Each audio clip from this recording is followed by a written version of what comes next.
அனைவருக்கும் வணக்கம். தமிழரசு முத்துசாமி சேனலை பொறுத்த வரைக்கும் பல்வேறு வீடியோக்களை பேசிக்கிட்டு இருக்கோம். குறிப்பாக 2026 சட்டமன்ற தேர்தலை முன்னிட்டு கருத்து கணிப்புகளை வழங்கிக்கிட்டு இருக்கோம். என்ன மாதிரியான திசையை நோக்கி இந்த தேர்தல் நகர்ந்து கொண்டு இருக்கிறது, யாருக்கு சாதகமாக அமைய போகுது அப்படிங்கிறத பல்வேறு தரவுகளின் அடிப்படையில், பல்வேறு தகவல்களின் அடிப்படையில் நம்ம வழங்கிக்கிட்டு இருக்கோம். அதை ஒட்டிய ஒரு வீடியோ தான் இந்த வீடியோ. அதில் மாற்று கருத்துக்கு இல்லை. இதில் நம்ம எதை பற்றி பார்க்க போகிறோம் அப்படின்னாக்கா, 2021 திமுக அதிமுக இரண்டு பிரதான கட்சிகளுக்கு இடையேயான அந்த வாக்கு வித்தியாசம் எவ்வளவு, 10 ஆண்டுகள் கழித்து அதிமுக எப்படி பர்ஃபார்ம் பண்ணியிருந்தாங்க, 10 ஆண்டுகள் ஆட்சிக்கு பிறகு எப்படி பர்ஃபார்ம் பண்ணியிருந்தாங்க, திமுக 10 ஆண்டுகள் எதிர்கட்சியாக இருந்துமே என்னவாக பர்ஃபார்ம் பண்ணியிருந்தாங்க அப்படிங்கிறதையும் பேச போகிறோம். அதே போல் 2026 இந்த இரண்டு கட்சிகள், அதாவது இரண்டு கட்சிகளை தாண்டி இந்த இரண்டு கட்சிகளுடைய கூட்டணி எப்படி பர்ஃபார்ம் பண்ண போகிறாங்க, கிரவுண்டு என்ன ரிஃப்ளெக்ட் பண்ணிக்கிட்டு இருக்குது அப்படிங்கிறதையும் டீட்டெயிலாக பார்த்துடலாம். முதல்ல 2021 வருவோமே. 2021 வர்றதுக்கு முன்னாடி 2019 இருக்கட்டும், 24 இருக்கட்டும், அதில் பார்த்தீங்கன்னாக்கா திமுக பெருவாரியான நாடாளுமன்ற தொகுதிகளை கைப்பற்றி இருந்தாங்க. 38 19 கைப்பற்றினாங்க. அதே போல் 24 பார்த்தீங்கன்னாக்கா கம்ப்ளீட்டாக ஸ்வீப் பண்ணியிருந்தாங்க. ஆனால் 2021 75 சீட்டுகளை அதிமுக கூட்டணி வெற்றி பெற்றிருந்தாங்க. திமுக 160 தான் சம்திங் கைப்பற்றியிருந்தாங்க அப்படிங்கிறத நம்ம பார்க்குறோம். ஆக இந்த புள்ளியிலிருந்து நம்ம ஒரு விடயத்தை தெளிவாக புரிஞ்சுக்கணும். தமிழ்நாடு மக்கள் ரொம்ப தெளிவாக தீர்க்கமாக முடிவெடுக்கக்கூடிய ஆட்கள். அவங்க நாடாளுமன்ற தேர்தலை ஒரு மாதிரி அணுகிறாங்க, சட்டமன்ற தேர்தலை ஒரு மாதிரி அணுகிறாங்க. நாடாளுமன்ற தேர்தலை பொறுத்த வரைக்கும் யார் எங்களுக்கு பிரதமர் அப்படிங்கிற முடிவு எடுக்கிறப்போ அவங்க எடுக்கக்கூடிய முடிவு இல்லை குறிப்பிட்ட கட்சிகளுக்கு செலுத்தக்கூடிய வாக்குகள்ங்கிறது மாறுபடுது. அதுவே சட்டமன்றத்தில் எங்களுக்கு யார் முதலமைச்சர் அப்படிங்கிறத தேர்ந்தெடுக்கும் பொழுது அது அப்படியே அந்த டைமென்ஷனலே அந்த டைரக்ஷனே டோட்டலாக மாறுது அப்படிங்கிறதுக்கான வெளிப்பாடு தான் அந்த 19, 21 அந்த டிஃப்ரென்ஸை சொன்னால். அதே போல் தான் 24க்கும் 26க்குமான டிஃப்ரென்ஸையும் பார்க்க போகிறோம். ரெண்டாவது 19 விட 24 அதிமுக தலைமையில் இப்போ அமைக்கப்பட்டிருக்கக்கூடிய அந்த கூட்டணியில் இருக்கக்கூடிய கட்சிகள்லாம் எப்படி பர்ஃபார்ம் பண்ணியிருக்கிறாங்க, எந்த அளவுக்கு பெட்டராக பர்ஃபார்ம் பண்ணியிருக்காங்க அப்படிங்கிறதையும் தெளிவாக சொல்ல போகிறேன். 2021 பொறுத்த வரைக்கும் நீங்கள் பார்த்தீங்கன்னா தெரியும், திமுக கூட்டணி ஒட்டுமொத்தமாக பெற்ற வாக்கு சதவீதங்கிறது 45, அதிமுக கூட்டணி பெற்ற வாக்கு சதவீதங்கிறது 40. வெறும் 5% வாக்கு வித்தியாசத்தை தான் அந்த கூட்டணி வெற்றி பெற்றாங்க. அதிமுகவுக்கும் திமுகவுக்குமான அந்த இடைவெளிங்கிறது வெறும் 3% தான் நினைக்கிறேன். ஆக இப்படிப்பட்ட சூழலில் நீங்கள் 10 வருஷம் ஆன்டி இன்கம்பன்சிக்கு அப்புறமே அதிமுக இந்த அளவுக்கு பெட்டராக பர்ஃபார்ம் பண்ணியிருக்கு. ஆனால் 10 வருஷம் ஆட்சி அதிகாரத்தில் இல்லாத திமுக அதிமுக இருக்கக்கூடிய இத்தனை பிரச்சனைகளை தாண்டி அவங்க கட்சியில் ஏற்பட்ட அந்த குழப்பங்களை எல்லாம் தாண்டியும் கூட ஒரு பெரிய அளவுக்கு வெற்றி பெற முடியாத சூழலில் தான் 2021 அவங்களுடைய வெற்றி அமைஞ்சிருக்கு. அதனால் அந்த வெற்றியை நம்ம ஆகா ஓஹோ வெற்றின்லாம் நம்ம பார்க்க முடியாதுங்கிறது நார்மல் அரசியல் தெரிஞ்ச எல்லாருக்குமே புரியும். ஆக அந்த வகையில் தான் அந்த வெற்றி அமைஞ்சது. அதாவது நூலழியில் தப்பி பிழைச்சாங்க அப்படின்னா சொல்லலாம் அந்த வெற்றியை பொறுத்த வரைக்கும். அப்படியே நீங்கள் 2019 பாருங்களேன். 2019 ஒரு நல்ல கம்ஃபர்டபுளான வெற்றியை பெற்றாங்க. ஆனால் ஏன் 21 மாறிச்சு, அதுக்கு தான் முன்னாடியே நான் விளக்கம் சொன்னேன். சட்டமன்றம் வேறு, நாடாளுமன்றம் வேறு. ஆனால் அதே மக்கள் 24 அதிமுக கூட்டணி தனித்தனியாக பிரிஞ்சுட்டாங்க. கிட்டத்தட்ட அதிமுக தலைமையில் இருந்த பாஜக, பாமக இவங்க எல்லாம் ஒரு பக்கம் போயிட்டாங்க. அதிமுக தேமுதிகவோடு சேர்ந்து களமாடிச்சு அப்படிங்கிறத பார்க்குறோம். இந்த ரெண்டு கூட்டணியும் சேர்ந்து பெற்ற வாக்குகள்ங்கிறது 40% மேலே போயிடுச்சுங்க. கடந்த 2019 அதிமுக அமைச்ச கூட்டணி பெற்ற ஒட்டுமொத்த வாக்கு சதவீதங்கிறது வெறும் 30 தான். ஆனால் 2024 அது வேறு லெவலில் ஒரு 40க்கு மேலே தாண்டி போயிருந்ததை நம்ம பார்க்குறோம்.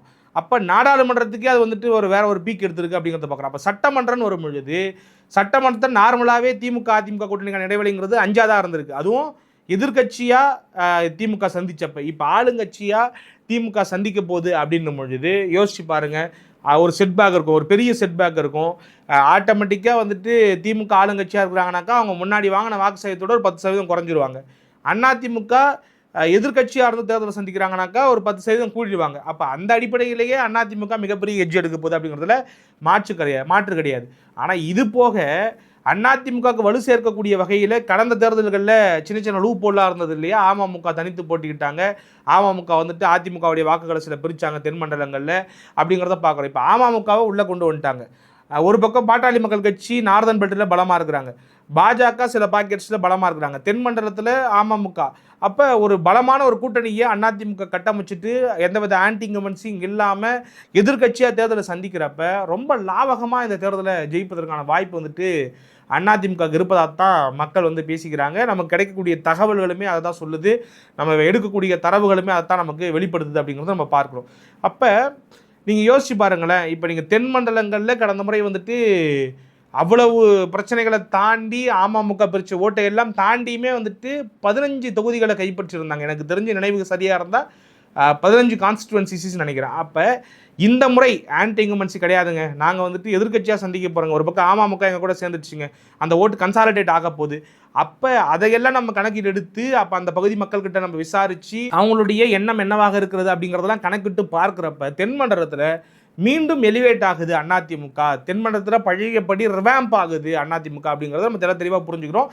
அதற்கு பெரிய உதாரணம் சமீப காலங்களில் எடப்பாடி அவர்கள் வந்துட்டு அங்கே பிரச்சாரத்துக்கு போகிறப்ப அலையலையாக கூட்டம் வந்து கூடுறாங்க. அப்போ தென் மாவட்டத்திலேயே வந்துட்டு ஒரு பெரிய ஜோஷ் எடுக்க ஆரம்பிச்சிச்சு அப்படின்னாக்கா ஆட்டோமேட்டிக்காக கொங்கு மண்டலம் வந்து அவங்க ஆல்ரெடி கோட்டையாக வச்சுருக்கிறாங்க. கடல் தேர்தலையே வந்துட்டு 70% ஆஃப் சீட்ஸ் வந்துட்டு கொங்கு மண்டலத்தில் வந்துட்டு அதிமுக கைப்பற்றி இருந்தது. அப்போ இந்த முறை அது 80ஆவோ 90ஆவோ மாறுதுனாக்கா அதுக்கு ஆச்சரியமே கிடையாது. அதே போல் வடமண்டலத்தை பொறுத்த வரைக்கும் நார்தன் பெல்ட்டை பொறுத்த வரைக்கும் பாமக அவங்க கூட இருக்கிறதால 5 வருஷம் ஆன்டி இன்கம்பன்சி திமுக எதிராக இருக்கிறதால நீங்கள் நல்லா எப்படி யோசித்து பார்த்தாலுமே வந்துட்டு வட மாவட்டங்களை ஒட்டுமொத்தமாக அதிமுக கைப்பற்றுவதற்கான வாய்ப்பும் சூழலும் இருக்குது. அப்போ நீங்கள் எல்லா ஜோனுமே வந்து கவர் பண்ணிக்கிட்டே வராங்க. அப்போ ஒவ்வொரு ஜோன்லேயும் வந்துட்டு அதிமுக ஆதரவான ஒரு மனநிலையை வந்துட்டு உருவாக்கி இருக்கிறாங்க. யார் உருவாக்குறதுன்னு கேட்டீங்கன்னாக்கா திமுக உருவாக்கியிருக்கு. திமுக எப்படி உருவாக்குச்சுனாக்கா, திமுக ஒரு சிறப்பான ஆட்சி கொடுத்துருந்தாங்க, இல்லை வந்து குறை சொல்ல முடியாத அளவுக்கு ஏதாவது ஒரு ஆட்சி கொடுத்துருந்தாங்கனாக்கா அப்போ அந்த மனநிலை உருவாகிருக்காது இல்லையா. அப்போ ஆல்டர்னேட்டை மக்கள் தேட ஆரம்பிக்கிறாங்க. அப்போ ஆல்டர்னேட்டை தேடும் பொழுது பெஸ்ட் ஆல்டர்னேட் எதுன்னு பொழுது அதிமுக தான் அப்படிங்கிறத அவங்க கண்மாடி வந்து நிற்குது. அப்போ எல்லா ஜோன்லேயும் வந்து அவங்க ஃபிட்டின் ஆகிட்டாங்க பயங்கரமாக அப்படின்னு சொல்லிட்டு நம்ம பார்க்குறோம். சரி, டெல்டா பகுதியில் அப்படின்னு பார்த்தீங்கன்னாக்கா டெல்டாவிலையும் அமமுகவுக்கு ஒரு குறிப்பிட்ட அளவுக்கு செல்வாக்கு இருக்குது. நீங்கள் திருவாரூராக இருக்கட்டும், இல்லை வந்துட்டு இந்த பகுதி தஞ்சாவூர் திருவாரூர் சைடெல்லாம் வந்துட்டு அமமுகவுக்கு ஒரு கணிசமான செல்வாக்கு இருக்கிறத மறுப்பதற்கே கிடையாது. அப்போ எல்லா இடத்துல இருக்கக்கூடிய அந்த ஹோல்ஸ்லாம் அடைஞ்சு போயிட்டு ஒரு பலமான கூட்டணியாக எதிர்க்க முடியாத ஒரு சூழலில் ஒரு கூட்டணியாக அமைச்சு எடப்பாடி அவர்கள் வந்து முன்னேறி போய்கிட்டு இருக்காரு அப்படிங்கிறத பார்க்குறோம். நீங்கள் லாஸ்ட் தேர்தலையுமே கூட அதிமுக கூட்டணியில் யார் இல்லைனாக்கா நீங்கள் அமமுக கிடையாது, அமமுக இல்லாமலேயே வந்துட்டு பெட்டர் பர்ஃபார்மன்ஸ் கொடுத்து 75 சீட்ஸு. இப்போ அமமுக வந்துடுச்சு, பெட்டரான கட்சிகள் இருக்குது. இன்னொன்று நீங்கள் ரொம்ப சிம்பிளாக ரொம்பலாம் யோசிக்க தேவையில்லைங்க, ஒரு கம்பேரிசன் வச்சு பாருங்களேங்க. ஒரு பாடியாக ஒரு ஸ்ட்ரக்சராக இயங்கக்கூடிய அளவுக்கு காங்கிரஸில் இன்றைக்கான சூழல் இருக்கா அப்படின்னு கேட்டிங்கனாக்கா ஒரு கட்டமைப்பு இருக்குனாக்கா இல்லவே இல்லைங்க. ஆனால் பாஜகவில் அந்த கட்டமைப்பு இருக்குது ஓரளவுக்கு. பாஜகவால் காங்கிரஸோட பெட்டராக வந்துட்டு ஃபீல்டு ஒர்க் பண்ண முடியும். அப்போ அந்த வகையில் இந்த கட்சி ஓகே. இன்னொரு பக்கம் அங்கே மக்கள் நல கூட்டணி ஃபுல்லாக இருக்கிறாங்க. அந்த மக்கள் நல கூட்டணி கொடுக்கக்கூடிய அந்த ஓட்டு சதவீதத்தை வெறும் பாட்டாளி மக்கள் கட்சி மட்டும் இங்கே வந்துட்டு அதிமுக கூட்டணியில் கொடுத்துருவோம் அந்த 6%. இதில் இன்னும் ஒரு அடிஷ்னலான ஆடட் வேல்யூ என்னன்னாக்கா, பாட்டாளி மக்கள் கட்சி ஒரு குறிப்பிட்ட பாக்கெட்டில் வட மாவட்டங்கள் இருக்கக்கூடிய ஒரு 80 தொகுதிகளில் வந்து பார்த்தீங்கன்னாக்கா கொத்து கொத்தா வாக்குகளை வந்துட்டு அதிமுக ட்ரான்ஸ்ஃபர் பண்ணி கொடுக்கும். கிட்டத்தட்ட 20%, 5%, 30%, தருமபுரியில் வந்து 30% கிட்ட ஓட்டு ட்ரான்ஸ்ஃபர் பண்ணி கொடுக்கக்கூடிய கேப்பபிலிட்டி பாமக இருக்குது அப்படிங்கிறத பார்க்குறோம். அப்படியான ஒரு கூட்டணி கட்சி திமுகவில் இல்லவே இல்லைங்கிறது தான் வந்துட்டு யதார்த்தமான உண்மை. அப்போ பாமக கொடுக்கக்கூடிய அந்த புல் ஆஃபோ இல்லை வந்துட்டு அமமுக, நீங்கள் யோசிச்சு பாருங்க, அமமுக தென் மண்டலங்களில் கணிசமாக ஒரு 10%, 5% வரைக்கும் கொடுக்கும். ஆனால் நீங்கள் திமுக கூட்டணி இருக்கக்கூடிய எந்த கட்சி எடுத்தாலும் ஒரு குறிப்பிட்ட பகுதியிலேயோ இல்லை ஒட்டுமொத்தமாகவோ ஓவராலாவோ தமிழ்நாடு முழுக்கவோ ஒரு பெரிய வாக்கு சதவீதத்தை திமுகவுக்கு ட்ரான்ஸ்ஃபர் பண்ணக்கூடிய கேப்பபிலிட்டி இருக்கான்னு பார்த்தீங்கன்னாக்கா கிடையாது. அப்போ இதையெல்லாம் ஒட்டுமொத்தமாக வச்சு பார்க்குறப்ப கூட்டணி பலத்தின் அடிப்படையிலையும் சரி, அந்த 21, 24 கம்பேரிசனிங்க, அந்த சட்டமன்ற நாடாளுமன்ற கம்பேரிசன் 19 என்ன நடந்துச்சு, 21 என்ன நடந்துச்சு. அப்போ 24 19 பெட்டராக பர்ஃபார்ம் பண்ணியிருக்காங்க. அப்போ 21 26 அதுவும் சட்டமன்றத்துக்கான தேர்தல் எம்கேஎஸ்ஸா இல்லை இபிஎஸ்ஸாங்கிற தேர்தலில் அப்போ இபிஎஸ் வந்துட்டு ஒரு பெரிய எட்ஜ் எடுப்பார் அப்படிங்கிறத மாற்றுக்கிறதே கிடையாது. அப்போ இபிஎஸ்ஸை முன்னிறுத்தி போகிறப்ப அவங்களுக்கு கடந்த முறை கிடைச்ச சக்ஸஸை விட இந்த விட பெட்டரான சக்ஸஸ் கிடைக்கும் அப்படிங்கிறதான் நம்மளுடைய கணிப்பாக இருக்குது. அந்த அடிப்படையில் பார்க்குறப்ப எப்படி சுற்றி வளைச்சி பார்த்தாலுமே கூட பலமாக இருக்கக்கூடிய கட்சியாக பலமாக இருக்கக்கூடிய கூட்டணியாக அதிமுக தான் அப்படிங்கிறதுல யாருக்கும் மாற்று கருத்தே இருக்க முடியாது. ஆக இப்படியான சூழலில் நீங்கள் நார்மலாக ஒரு ரஃப் கால்குலேஷன் போட்டு பாருங்கள். நீங்கள் திமுக கூட்டணியில் இருக்கக்கூடிய கட்சி விசிகாவாக இருக்கட்டும், கம்யூனிஸ்டாக இருக்கட்டும், இல்லை மதிமுகவாக இருக்கட்டும், இல்லை புதுசாக சேர்ந்துருக்கக்கூடிய தேமுதிகவுக்கு 10 சீட்டு ஏன் கொடுத்துருக்காங்கன்னு தெரியல, அது 1/2% கட்சி. அப்போ எல்லாமே 1/2%, 1% கட்சி. காங்கிரஸ் ஒரு பக்கம் ஒரு 3.5%, 3% இருக்கதா சொல்கிறாங்க. அது காங்கிரஸ் ஓட்டு எந்த அளவுக்கு ட்ரான்ஸ்ஃபர் ஆகும், ஏன்னா எந்த அளவுக்கு அடிச்சுக்கிட்டாங்க கடந்த 1.5 மாதத்தில் அப்படிங்கிறத பார்க்குறோம். ஒட்டுமொத்தமாக பல முரண்கள், திருமாவளவன் வந்து போட்டி போடுறேன்னு சொல்லிட்டு பின்வாங்கிறதா இருக்கட்டும், விசிகாக்குள்ள முரண், அப்புறம் காங்கிரஸ்குள்ள முரண், இது எதுவுமே இல்லாமல் ஃப்ரூட்ஃபுல்லாக அவங்க வந்துட்டு அலைன்ஸை பேசி முடிச்சு அவங்க ஷீட் ஷேரிங்லாம் முடிச்சுட்டு அதிமுக கூட்டணி ஒரு பக்கம் பெட்டராக பர்ஃபார்ம் பண்ண போயிட்டாங்க. எந்த கூட்டணி இன்டாக்ட் கூட்டணின்னு சொன்னாங்களோ அது வந்து கதிகலந்து போயிருக்கு, கலகலத்து போயிருக்கு அப்படின்னு சொல்லலாம். அப்போ அந்த வகையில் பார்க்குறப்ப நீங்கள் ரஃபாக ஒரு கால்குலேட் பண்ணாலே வந்துட்டு அந்த கூட்டணியினுடைய வாக்கு சதவீதம் ரொம்ப குறைவாக இருக்குது, இந்த கூட்டணியுடைய வாக்கு சதவீதம் அதிகமாக இருக்குது. அப்போ இந்த வாக்கு சதவீதத்தெல்லாம் தாண்டி ஆன்டி இன்கம்பன்சி ஃபேக்டருங்கிறது அவங்களுக்கு -10, இவங்க வித்தவுட் ஆன்டி இன்கம்பன்சிங்கிறது வந்து +10. இப்போ எப்படி கால்குலேட் பண்ணாலும் சுற்றி வளர்ச்சி வந்து பார்த்தா 21 வந்துட்டு ஹார்டஸ்ட் விக்ட்ரியாக திமுகவுக்கு இருந்தது. 10 வருஷம் அதிமுக ஆட்சி செஞ்சுமே. ஆனால் திமுகவை பொறுத்த வரைக்கும் 5 வருஷம் தான் ஆட்சி செஞ்சுருக்காங்க. ஆனால் அதிமுகவுக்கு அது வந்து ஈஸியஸ்ட் விக்ட்ரியாக இருக்குங்கிறது தான் நம்மளுடைய கணிப்பாக இருக்குது. ஏன்னா அது கடந்த கால வரலாறுகளும் அதுதான் சொல்லுது.